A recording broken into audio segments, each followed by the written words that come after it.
maybe I should ask for a lot of money and give the money to charity. Does that make sense? I don't know. All to charity, all to charity. And I said that to the writers at Time Magazine. They were nice enough to put me on the cover with actually a nice story.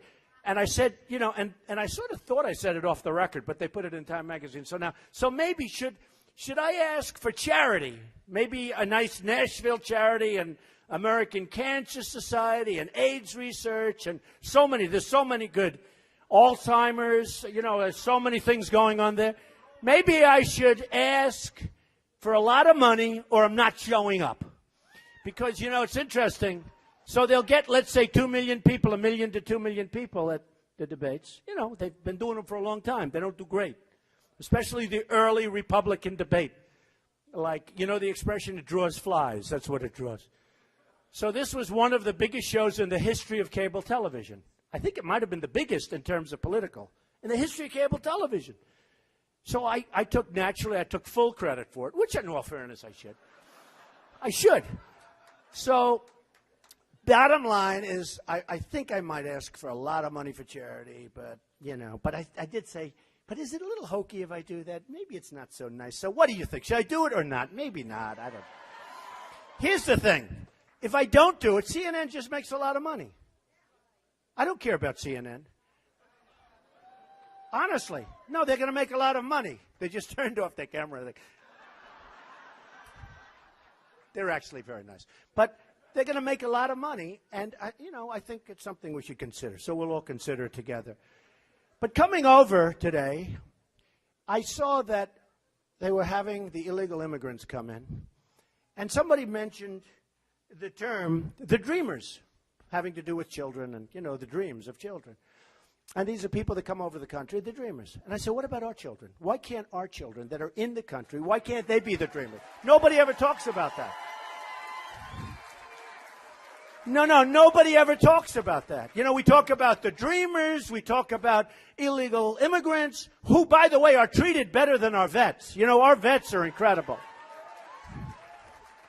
No, the illegal immigrants in many cases, not in all cases, but in many cases are treated better than our veterans, who are the greatest people we have. Our wounded warriors these are the greatest people we have. And another thing nice about being able to make speeches without having to hire some guy to write it and keep writing it and read it and put a teleprompter and then say, good morning, ladies and gentlemen of Nashville, it's wonderful, you know. Is that I can sort of be very current, okay? I can be very, very current. I can talk about what's happening. This morning on the television, they had a whole story about the Veterans Administration and the hospitals, how people are waiting on lines to get in. These are our veterans. These are the people that got hurt fighting for us. Maybe we wouldn't be here if it wasn't for them, to be honest with you. I mean, that's possible, too. And they had a story this morning on Fox, on CNN, and a number of them, where the veterans are just treated terribly. And they showed a desk where there's supposed to be people behind the desk. And they showed this desk, and there's nobody there. And the veterans, I don't know, probably some of you saw it. The veterans are saying, where are the people? And then they said, what happened? And they said, oh, this happens all the time. There was nobody even there.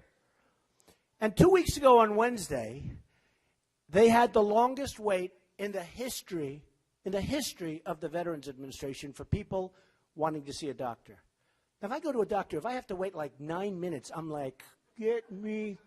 I go crazy. It's true. Remember the old days when the doctors used to come to your house, right? Beta remembers that. You'd have a cold, the doctor would come over carrying a little bag, like this big, beautiful little bag, being at the top, and he'd come over to your house, check you out, fine. Those days don't exist anymore. You know, we're in the age of Obamacare when nothing exists. By the way, we will repeal and replace Obamacare. That I can tell you. That I can tell you. But, so, 2 weeks ago Wednesday, the longest wait in the history of the Veterans Administration, so that if you go to a doctor's office, men and women are waiting 4 days, 3 days, one was 5 days. One case was 5 days or 6 days, finally got to see the doctor, and the doctor excused himself because he was going on vacation. Now, you think about that. Can you imagine waiting even a day or a half a day? But these people are waiting 4 or 5 days. So the waits now are the longest in history, and that's the way we're treating our greatest people, and it's not right, and we're going to change that. We're going to change it.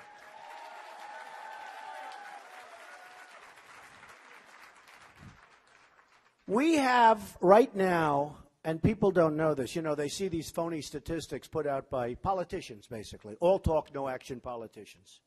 And I mean on both sides, in all fairness. You know, I'm a Republican, I'm a conservative. But I'm just as angry with the Republicans because they go to Washington, something happens. They become weak. They go to Washington, we're going to stop Obamacare, we're going to stop this, we're going to do this, we're going to do that. Then they walk into these magnificent buildings with those incredible vaulted ceilings. And they go, oh, I made it, darling.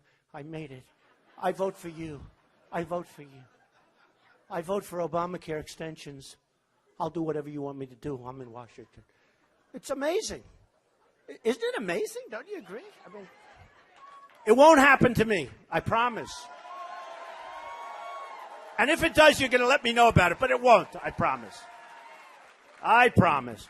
But, you know, they show those phony statistics where we're 5.4% unemployment, 5.4. The real number, you know, I actually saw a number, it could be 42%. Okay, believe it or not. But when you think about it, we have 93 million people that are right now out of the labor force. 93 million people. Of the 93, many of these people want jobs. And they quit looking. So if you're looking for a job and you can't find it, and you stop for a while, you know, after a while, you sort of like, it's not happening. It's not going to happen. I don't know what they do, but they stop. They are considered statistically employed, okay? So we have 93 million people out of the labor force. I mean, think of it. It's hard to believe. We have 50 million people in poverty. These are very new numbers. 50 million people in poverty. I mean, China's taking our money. Japan's taking our money. Mexico's beating us at the border and on trade. By the way, they're killing us on trade. You know that. In fact, you just lost a big car plant to Mexico in Tennessee. Remember? Recently. Front page, Wall Street Journal. A plant that you were going to have. I love this guy. You know, he's sitting there holding a stand up. Turn around, show him. I love this guy. He's just holding the sign up. Look at him. Well, I know who he's voting for. I know who that guy's voting for, right? Thank you. That's very cute. I mean, I love it. You know, this is a movement, folks. This is not like even maybe about me. I don't want it to be about me. This is about common sense. It's about doing the right thing. One of the things that came out in the poll, which was really amazing, some of the polls, I mean, hey, in Iowa, we're leading big. Those are great people. We just left Iowa. We had such an amazing evening. 4,000 people in a room that never had that many people, and it was a happening. We just left Alabama, which was unbelievable. 31,000 people in a stadium, and it was supposed to pour. And it did. It poured. The minute my speech, that's like luck. That's from God. The minute the speech was over, we got it, and it poured. We had 31,000 people. It was the most unbelievable. And the poll just came out in Alabama, leading big in Alabama, leading big in Iowa, leading tremendously big in New Hampshire. Great people. Leading really big in New Hampshire. Leading big in Florida. How about Florida? I have a governor.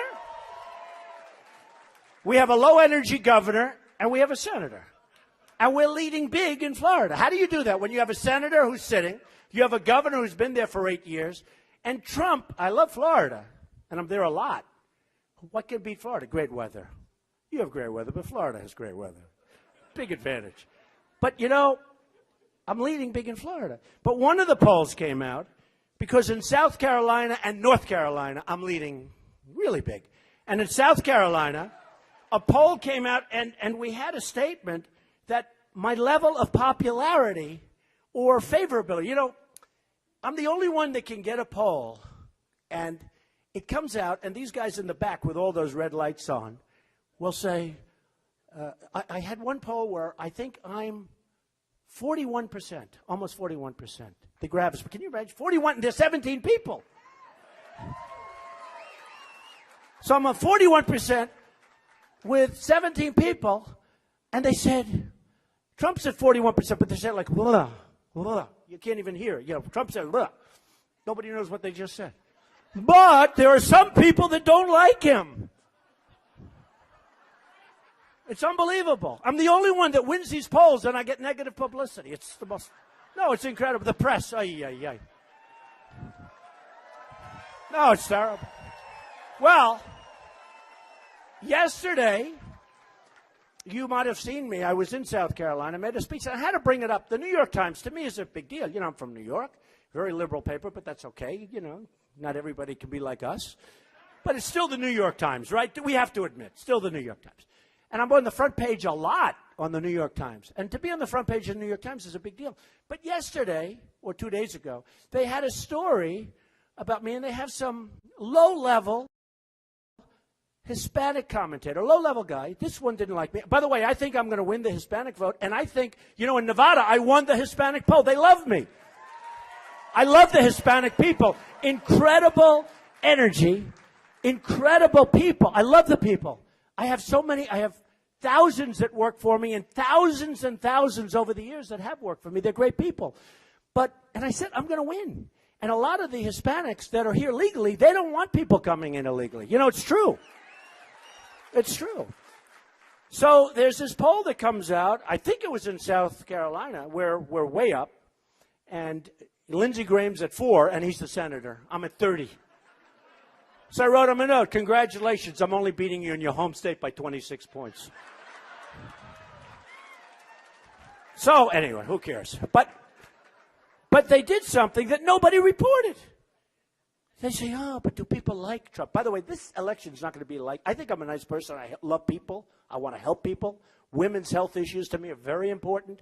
To Jeb Bush, it wasn't important because he didn't want to fund them. And then he said, oh, I misspoke. But, you know, I really want to be a nice person. I am a nice person. But I think it's actually going to be an election based on competence. We're tired of being like the patsy for everybody. I really do. I think it's time. But in the poll, this was the Monmouth poll, big poll, highly, in another act of political magic, I don't know what's magic, Trump managed to flip his favorability rating from negative, nobody wrote this, by the way, and nobody said it, nobody reported it, from negative to positive. This is an exact quote. I have like this photographic memory, so I don't need, but I want to be sure because if I use the word the incorrectly, they'll say he didn't. Favorability rating from negative to positive in one poll during the span of a month, a feat that Monmouth University's Patrick Murray, highly respected pollster, called astounding. Called it astounding. Nobody else wrote about it. That defies any rule in presidential politics that I've ever seen, said this highly respected man. Murray, the director of polling Institute, said. He flipped it from 20% to 52% in 1 month. And he said he's never seen that before. And you know what? That's because people have heard me. And they say such a nice person. No, they say he's a man. I've made a tremendous amount of money. I've had tremendous success. And I don't say that braggingly. That's the kind of thinking we need in the country. I mean, whatever it is. But to me, that statement was more important than actually literally killing everybody in the poll. We were much, much higher than more than double everybody. And we are more than double everybody. You saw Quinnipiac just came out, and that was an amazing poll. That was the same thing, much, much higher, double and triple and quadruple many of these candidates. And the reason is people in this country are smart. They don't believe a lot of what they see in the media, because if you believe these people, you know, why are they doing this? I mean, why are they even saying it? You'd think that if somebody's good for the country, and I'll be great for the country, because I'm going to make great deals for our country. We don't win anymore. Our country doesn't win anymore. You'd think if somebody's even a liberal person or a Democrat liberal, and I mean really liberal, if somebody's going to make the country, why are they knocking it? Why are they knocking it? Why do they fight? You'd think they'd say, let's do it. It's good. It's good for all of us. because our country's in trouble. We owe now $19 trillion. You know, I've been saying 18 for a while. But now it starts to go up quickly. And by the way, when Obamacare kicks in, which is really kicking in 16, you want to see bad deficits? You want to see it go up? You're going to really see it go up because that has a huge negative impact, not only on jobs, but on the deficit itself because of the cost. And it's no good. Have you been noticing, and you've seen it yourself, the premiums have gone through the roof, right? The deductibility, unless you're close to death, you're never going to use it. You can't use it because the deductibilities, it's so high. But the premiums are up 30, 40, and 50% and more. It's a disaster. And on top of that, it's going to cost the country a fortune. So it's not only costing you a lot of money, it's going to cost the country a fortune. So we have to do something about it. And we have to do something importantly about it. But when I see the people on television, and I have to tell you, I won't mention names. Some of them, when they hear my name, I was talking, we have a great reporter today from the Wall Street Journal with us, okay, who came down. And she actually said, you know, some of them, when they hear your name, it looks like they're a boiler ready to explode. It's true. Just Now, number one, they look bad because they said, do you remember the beginning? Like 3-4 months ago, they'd say, he's a clown. He's a clown, just having fun. You know, I went to a great school. I did great. Everything was great. I came out, I made a fortune, which I want to use the brain for you, but I made a fortune. I then did a book called The Art of the Deal and many bestsellers. The Art of the Deal being probably the best-selling business book of all time. Who has read The Art of the Deal? Yeah, most people. Almost everybody. And I jokingly say, but I mean it, the Bible tops it by a long way. I say that. Said it the first time the other night in Iowa, and people like that, but it's true. Nothing tops the Bible. But The Art of the Deal, great success. Many books, bestsellers, many bestsellers. Then I do The Apprentice. I've never done television. I do The Apprentice. It's one of the most successful shows ever on television, by the way. And NBC renewed The Apprentice. You know that, right? For me.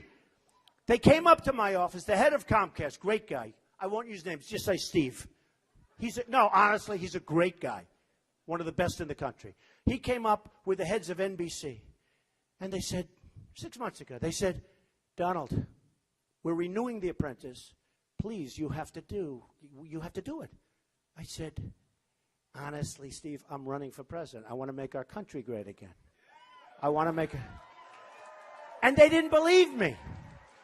And I said it 4 times. They didn't believe me. Nobody believed I was going to run. Nobody. My wife didn't even believe me, but now she does. But she actually said, if you actually say you're going to run, you're going to do great because people like you. She actually said they love you, but I don't want to brag. But she said, if you actually run, not, you may run, you may not run, who knows. Thank you. But she said, if you actually say, so the NBC guys come up, terrific people. I mean, honestly, I had a great relationship with NBC for 12 years. We had many, number ones and The Apprentice, and continues to do great. Last season, you know how well it did. So they wanted to renew for many shows. In fact, Mark Burnett called up. Mark Burnett did Survivor, Apprentice. So Mark Burnett, who's a great guy, he calls up, he goes, I don't believe it.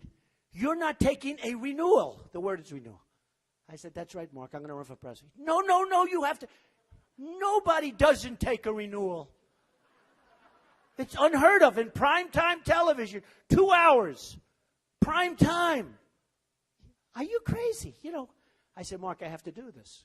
I've done so well in this country. I have to do it. We can save our country. We can save our country. Well, thank you. The funny thing about The Apprentice, there have been 15 copies of The Apprentice. Every single one of them failed. So then a reporter said to me, why do you think that is? I said, because I'm special. And I was kidding. I was doing it sarcastically. I mean, I sort of meant it, to be honest, right? But I was sort of kidding. And they wrote it, and I hated the way it looked in writing. It sounds good when you say it, but, it looks so bad. Okay. But so I had a great experience. So here I am.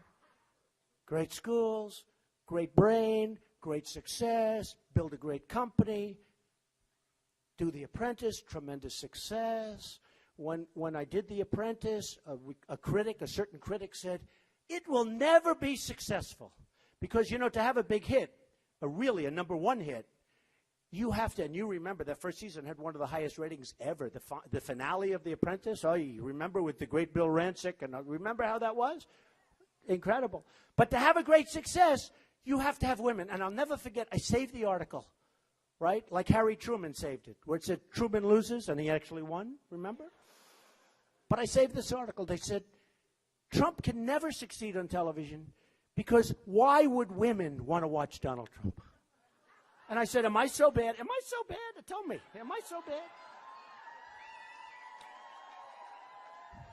And it turned out that women were the biggest base. I mean, those were the ones that liked that. So, I saved those things. But no matter how you cut it, we can do something so incredible. And honestly, it's going to be hard. It's going to be a lot of work. It's going to be a lot of time. I wouldn't leave the White House. Obama always leaves the White House. Think of it. You're elected president. You're in the White House. Why would you want to leave? I think I'd maybe never leave. How cool is it? He leaves to go to some place and go fundraisers. I'd try. I don't know. Maybe there's some rule against it, so maybe I can't. But I'd do the fundraisers in the White House. He and his wife left. I think one was doing the Ellen show. Another was doing another show right next door in Burbank, California. They left a couple of hours difference. One took Air Force One. One took a beautiful Boeing 757. Two planes, a little bit different timing, going to the same location, going to the same airport to do two different shows. And I say, why? Why aren't they flying on at least the same plane? Now, I know what those suckers cost because I happen to have one of them, right? So I know what it costs to operate these planes. So I would have said much different. More important, the time and the energy. But I would have said Ellen, or I would have said whoever's doing the show, let's do it from the White House. This way I take a half an hour, I go back, I don't spend any money of the taxpayers. Think of it. No, think of it. Think of it. And the funny thing is that whoever the host is would like it better. We're doing our show live from the White House or something. So we don't pay any money. We don't have to fuel up Air Force One, which costs you. Do you ever see what it costs to travel in these things? With hundreds and hundreds of securities, and you're closing down Burbank, California. I mean, every time Obama comes to Manhattan to do a fundraiser, which is often, I say, what's going on? You can't move. They close down all the streets. They close down the city. And he could do it from, like, Washington. In fact, he could do it in my new hotel that I'm buying, which is only a couple of blocks. I'm building, it's true. I'm building this incredible hotel on Pennsylvania Avenue, and it's going to be incredible, the old post office.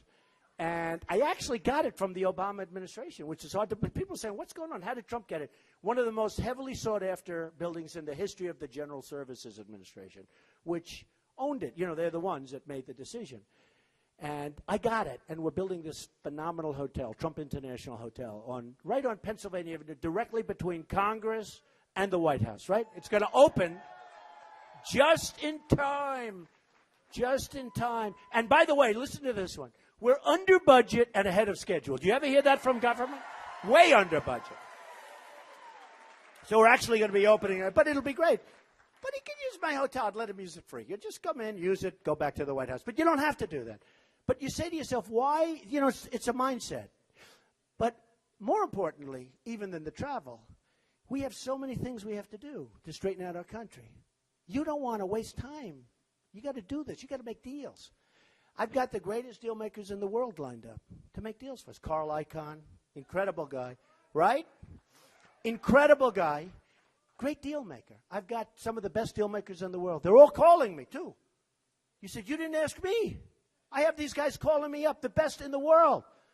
Now, I know the best. I also know guys that are overrated. I know guys that you haven't heard of that honestly are phenomenal. I know a lot that you have heard of that aren't really that good, that are overrated, in my opinion. But I have the best in the world, and they're calling me. They don't want money. They're worth billions of dollars. But when I put, let's say, Carl Icahn in, I'll say, Carl, do me a favor, handle China. We're going to make a great deal. No, we're going to make a great deal. Because that's what happens. That's what happens. So we're going to take back our trade. If you look at China, if you look at Japan, I was in Los Angeles a few weeks ago, I saw ships, the biggest ships I've ever seen, with cars pouring out, one after another, made in Japan, very nice, everything's nice. Except it doesn't help us. Where does it help us? Where does it help us? We sell them beef. And then they don't want it because, do you ever see what's going on over there? We sell the beef, it goes over there, and it's very perishable. So by the time it gets over there, then they turn it around. We don't want it. And they have cars coming from these massive ships. Massive. And they just pour off the ships. I say, what are we doing? How stupid are we? No tax, no nothing. And I'm a free trader. I believe in free trade. You don't have to say it. But I have to be fair trade. When you look at Japan, they take in money up here, and we give them money down here. We give nothing by comparison. It's like peanuts. Balance it out, fellas. Balance it out. You got to balance it. A friend of mine is a great manufacturer. As you know, it's probably the greatest theft in the history of the United States, what China's done to us. They've taken our money, they've taken our jobs, they've taken everything. They've taken so much. And they're creating a bubble. And, interestingly, we're so intertwined now the bubble could take us down.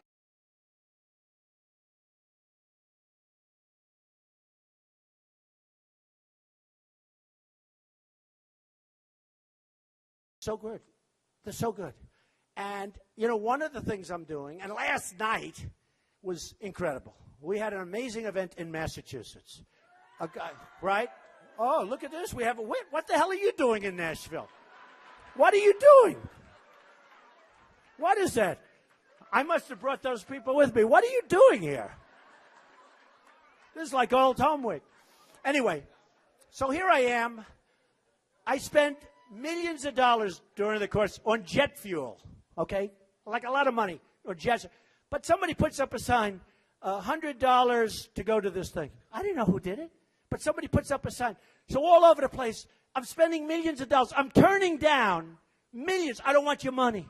I don't want your money. Somebody puts a sign up talking about a $100 contribution, of which you didn't have to make. But they put it up. It's all over CNN. Trump is asking for $100. I fly my plane someplace. It costs me a fortune. The fuel.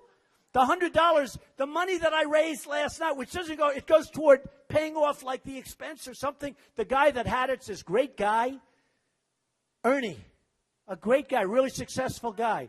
You know him, right? Ernie. He'll sell you a car any day of the week, right? And, the guy is, like 2,000 people showed up. Let him get a little deferment of the roast beef or whatever the hell they're serving. So they put up a sign.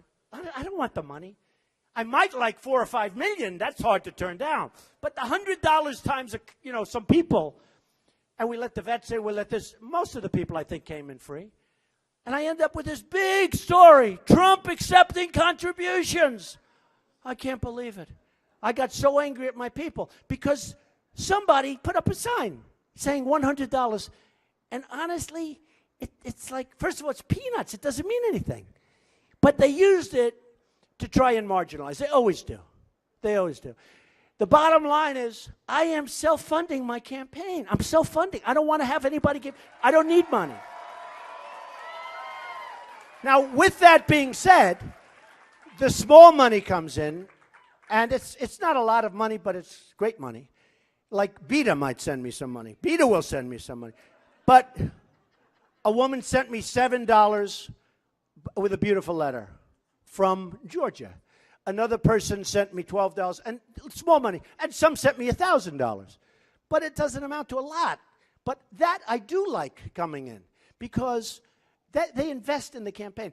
How do I take the $7 check, right, and send it back to the person who sent it to me from Georgia? Dear so-and-so, I'm sorry, I don't really want your money. How do you write a letter like I want them to invest in it. But, they're not going to tell me not to do this or not to do that for China because there are lobbyists for China and they gave me $5 million. I had a big lobbyist ask me he wanted to give me $5 million for my campaign. I turned him down.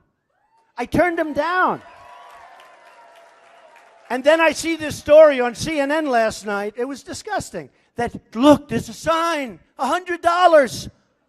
Somebody does a sign. It was actually a beautiful sign, if you want to know the truth. It was so beautiful. It was beautifully done. And they're doing this big thing about all day long last night about I said, we had this incredible event, and they destroyed it by trying to marginalize. And that's the press. That's the media. Yeah, well, the criminal media. I mean, there's truth to it. No, because a lot of times they know it's wrong. But I just want to tell you, so important to me. And last night was such an incredible event. It had to be a record for a house. The guy has got a beautiful house, got a big lawn, put up a tent. But we had 2,000 people. It had to be a record. The spirit in that group, the spirit in Alabama, the spirit was so incredible. The spirit in our last meeting in Iowa. Don't forget, when I went to Iowa, and you know what I love? I'm leading with Tea Party. Big. I love Tea Party. I love the Tea Party. Tea Party people, stand up and take a bow. You have not been treated fairly. No, you haven't been treated fairly. You have not been treated fairly. You know, people talk about the Tea Party, and you talk about marginalizing. At least I have a microphone where I can fight back. You people don't. The Tea Party people are incredible people. These are people that work hard, and they love the country, and then they get just beat up all the time by the media. It's disgusting. And you will be surprised how big you are. You don't know how big you are. You don't know the power. Pay them hundreds of thousands of dollars. What do you have to do that for? Every week they come out with a new poll. Right? Hey, I'm rich. I could hire 100 polls. I don't want to waste money, you know? Why should I pay? I know in one case the guys want like $150,000 a month. And you know, then they're arrogant guys, they think they're hot stuff, and they tell the candidate what to say. You got to say this. Got to be politically correct. No way. I don't have time to be politically. No, it's true. It's true. I don't have time to be political. It takes a lot of time to be politically correct. You saw the anchor baby thing. Did you see that with where I'm on? And somebody from it's the same network, CNN again. He said, you know the name anchor baby is very insulting. I said, what would you call him? And he gave me like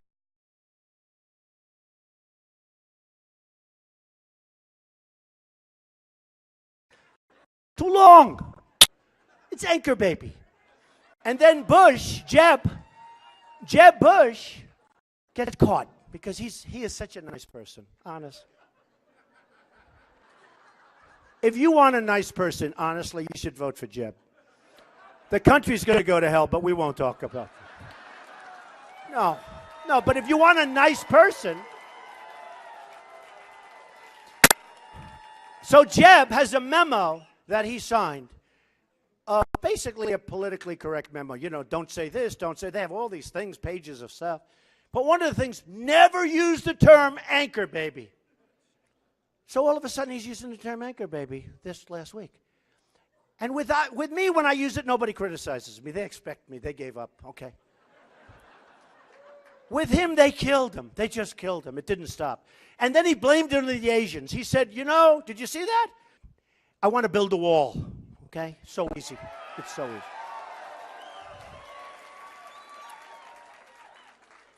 When this clown, Jose Reyes or whatever the hell his name, no, he's a baseball player. Ramos. Actually, Jose Reyes is a baseball player. He's a nice baseball player. But when Ramos got up the other day, screaming and ranting and going crazy, and I had all these reporters. Actually, the reporters were mostly on my side because they all had their hand up, and this guy starts screaming.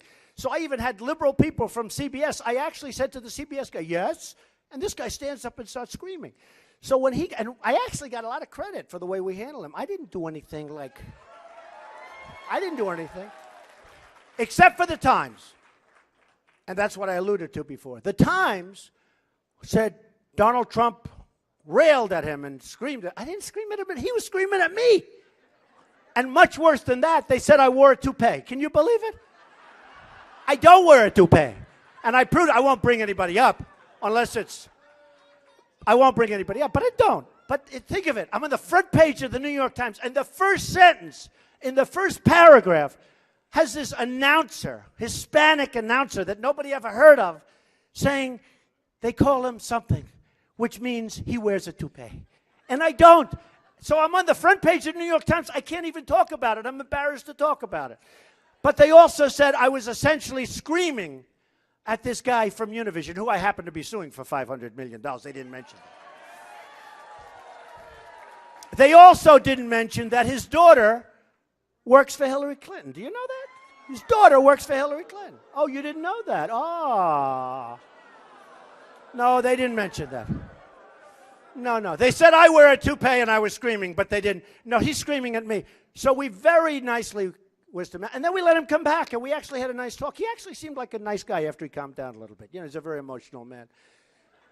But he said, you can't build a wall because you can't do it. So 2,000 years ago in China, we always get back to China, right?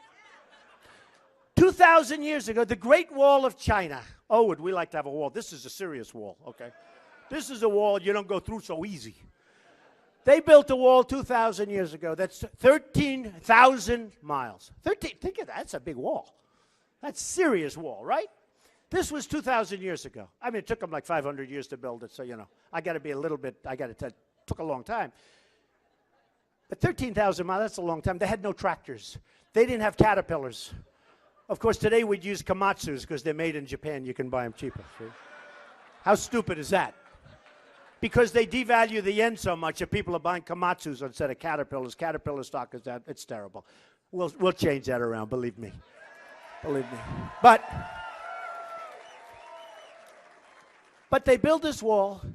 Now we have really 15, I would say, look, we have 2,000 miles as opposed to 13,000. But you don't need it on all of it because some you have natural landscaping, some you have a lot of places. And actually, 10 years ago, everybody wanted the wall built. Hillary wanted it built. But they couldn't. I'm a great builder. What I do is best is build. I'm not a rendering guy. I do the building and then do the rendering. A lot of these guys come in with renderings and it never gets built. Does that make sense to anybody? A female, a veteran, 66, got raped, sodomized, tortured, and killed. Raped, sodomized, tortured, and killed. 66 years old by an illegal immigrant that they caught. Luckily. But this is what we have. We have stupid people in our government. And we have people pouring across the border. And you know what? We have great Border Patrol people. I went there. You probably saw that. That's why the hat is so successful, the white one, right? But I went there. Everybody wants to buy the hat. Now they like the white one. Then 2 weeks later, I wore the red one. The white one didn't sell so well. The red one sold. Crazy thing. But I went to the border. And I got to know the people, and I saw people, and, you know, it's rough stuff. It's rough stuff. And when I first came in, and when I first did my opening statement that I was running for president, I talked about illegal immigration. I was killed by the president. Rush Limbaugh, who I think is a terrific guy, said, Trump has received more incoming than any human being I've ever seen. Then he goes, has a news conference, and I think he's going to apologize, and he doubles down. I got credit for it. I got credit. No, they thought I was going to apologize. And I don't mind apologizing, but I have to make a mistake to apologize. And I was right. No, but I was right. So for 2 weeks, as Rush said, I took incoming meaning the media. In fact, that was my first 2 weeks. I said, is it going to be like this for the next year and a half? I don't know if I can make it. It was brutal. Now, many of those people that talk that way, many of those people, they apologize to me. Everybody says I'm right. And only because of me is everybody talking about illegal immigration. They wouldn't even be talking about it. They wouldn't even be talking about it. And we're going to build a wall, and we're going to get, you know, the gang members in Baltimore and Chicago, and these are some tough dudes. They're going to be out so fast. One of the first things I'm going to do is get rid of those gang members. We're going to be, you know, you look at what's going on with Baltimore. You look at what's going on in Chicago and Ferguson and St. Louis the other night.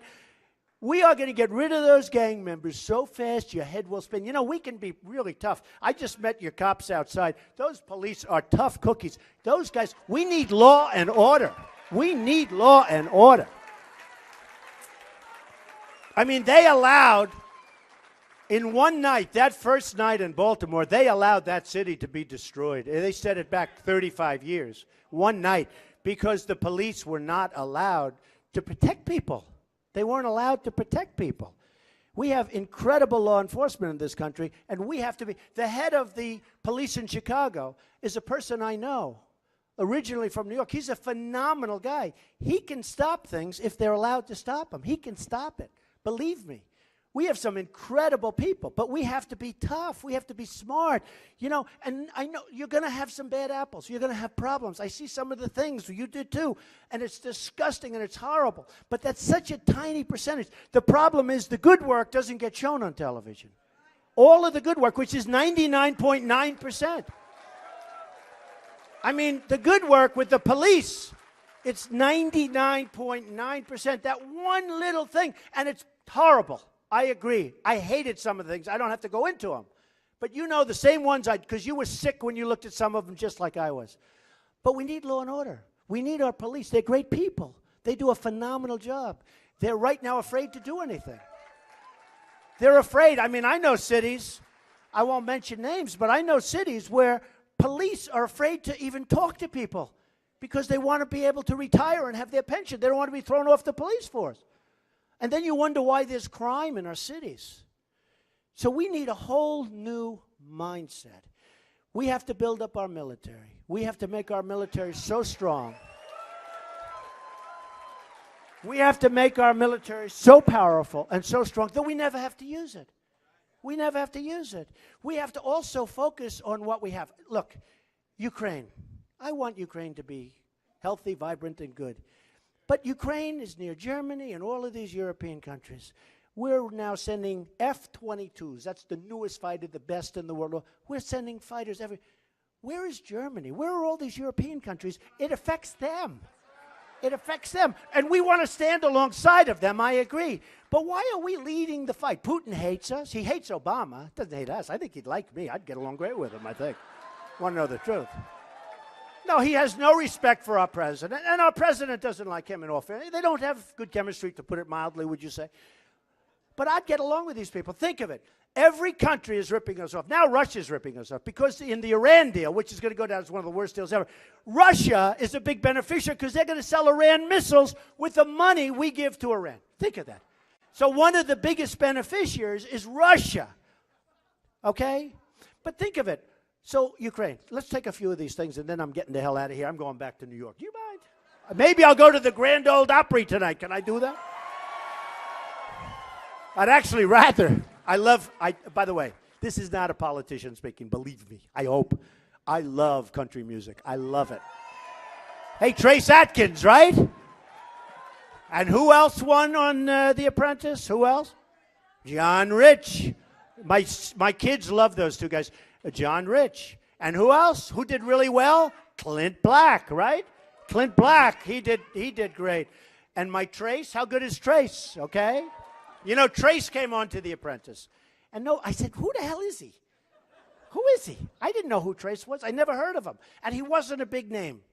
And he came on just to show you how important that show was. And his record or album or whatever you call it nowadays, you know, it used to be records and albums and this, now you call it. But whatever it was, it went to #1. And then he came to me the next year, and he came in second, and he came in first. He did it twice. And by the way, he's a fantastic guy. So is John. So is Clint. These are great people. These are great people. But Trace came to me, and he goes, you know, a certain award show. I won't mention the name. But he said, you know, last year I couldn't get into the show, and this year I'm hosting it, Mr. Trump, all because of you. Nice, right? No, nice. But those three guys, they're great, and they're just fantastic people. But we've got to make our country so strong. We have to make our country rich again. A person came up and said, oh, that's not nice. What's not nice? They said rich. You know, to say we're going to make our country rich. We can't make our country great if we're going to be poor. We're a debtor nation. We owe $19 trillion. China, think of this. China, we owe $1.4 trillion to. So they come in. They take our jobs, they take our money, they take our base, they take our manufacturing, and we owe them $1.4 trillion. How do you do that? That's like a magic act, right? It's true. Japan sells us cars by the millions. They make a fortune. They come in, they sell us cars by the millions. And we owe them the exact same amount. We owe them $1.4 trillion. How come if they're selling us cars, we owe them money? Think of it. Put on your business. See, I have a natural instinct for this stuff, you know, right? If we buy all these cars, why do we owe them money? But we owe them because they take all that money that they make and they buy our bonds, and we're paying interest on them, and we owe them money. So it'll change. It can change. It's not even going to be hard. We have the cards. People don't realize. See, Obama never read The Art of the Deal. People don't realize. Oh, and somebody said, it was Sharon. Where's Sharon? Stand up, Sharon. She gave me such a hard time. Where is Sharon? Where the hell is she? You could have both Sharon stand up, actually. Where are they? Both of them. Sharon is great. Oh, did they go after her? Whoa. You talk about, where's my other Sharon? Get the hell off stage, Sharon. Come on. She took a lot of incoming. Sharon, did you take some incoming? I think so, right? Get off stage. Get it. Come on, Papa. Thank you, darling. So we are going to do something that if I get elected, and again, they said he'd never run, now, and actually the pundits, the greatest thing, these guys that didn't even give me, they said, give me a break, not going to happen, he's a great business. One guy said, John McLaughlin, you ever watch the McLaughlin Report? I like him. And one of the people on the little group said, Donald Trump is a great businessman, but he'll never make it as a, president. He'll never get elected, he'll never make it. And John McLaughlin, this crusty guy, who I like. I don't know him. I never met him, I don't think. But I like, he's sitting there, he goes, and he got angry. He goes, why wouldn't he make it? You tell me, why? He's been a tremendous success at everything he's done. I go all over the world. I see his name. I see his name all over. He's had great success. And he said, I think this is the word, he's a man of great achievement. Why wouldn't he make it? And I thought it was so nice. And the other guy just sort of shut up. And, because you need somebody of great achievement. I produced tens of thousands of jobs over the year. I don't have to worry about Obamacare. I take such good care of my employees. I have thousands of employees. I take good care of them. We have great plans. My employees are lucky. They hit the lotto, okay? But I take great care. Education and health care. And my people are very happy. But I've done this for a long time. And I've seen ups and downs. I've seen market crashes. And I've seen friends of mine go bankrupt. I've never gone bankrupt. By the way, I've used the loss to my advantage in companies. I buy a company. I throw it into a chapter. I negotiate with banks. I kill, And then they say, Trump goes bankrupt. These people, they don't have any. Now, when other people do that, when a Carl does it, or they do it all the time. I mean, they use it all the time. It's called using your head. It's called using the laws. I did a good job, didn't I, in the debate when Chris Matthews so angrily said, and I do what every other great businessman does. I buy a company. One company was sort of interesting. A friend of mine had it, good guy, and the banks were just killing him. They were mean. And banks can be mean, right? You got to teach them how to behave, right? So this guy was just getting beaten. And I did him a favor, and I called up the banks. I said, do me this, do this, do this, do that. They said, we won't do that. No, we won't do that. I said, you're making a mistake. Anyway, it's sort of a little bit complicated, and it's a little unknown. Anyway, I bought it. Immediately, I called the bank. I said, don't do this. I threw it into a chapter. And they come out with a story, Trump files bankrupt. Can you believe it? I negotiated the hell. What I did to that bank, that poor bank. They see me walking down the street, they go, hey. But I'm good at that stuff, I'm really good at that stuff. But you have to use the laws to your advantage. No, you have to use it to your advantage. Atlantic City, you look at Atlantic City, Caesars went bankrupt. Caesars. Who ever heard of Caesar? Caesars filed Chapter 11. Nobody cares. You're right. Everybody in Atlantic City. I had the good sense 7 years ago, and actually the financial media gives me great credit because I have a vision for things. I said, don't go into Iraq, even though I'm a very militaristic person. I said, don't go into Iraq. And they shouldn't have, because I said, you're going to destabilize the Middle East. So what did we get? $2 trillion, thousands of deaths, thousands, like 5,000, wounded warriors who I love all over the place. We can't even go there. Iran is taking over Iraq. With the money that we're giving them, they're going to take over. They're going to get the oil. They're going to get everything. The oil they don't get, ISIS is getting. What did we get? Nothing. We got nothing. We got far less than nothing. So I had vision. In 2004, Reuters, actually it was before then, but they wrote a story. Trump says don't do Iraq. Now, I'm much more militaristic than Bush, even the brother, but you got to know where to use it and when. You got to use. So with Atlantic City, 7 years ago, I got out. That's called vision. I should get credit for vision. And again, this isn't bragging. Normally, I wouldn't say this, but I need your freaking votes. Do you understand that? Do you understand that? Last night in front of the audience, I said, we're going to have so many victories. And then I said, we're going to win here. We're going to win on trade. We're going to win militarily in terms of not having wars, but just having such great strength that nobody's going to play with us. Nobody's going to mess with us. Okay, nobody. And we're going to have victories. So many victories are going to be coming out of your ears. In fact, you may get tired of victories. You may not want any more. You'll get like, oh, and everyone stood up. No, no, no, we want to keep winning.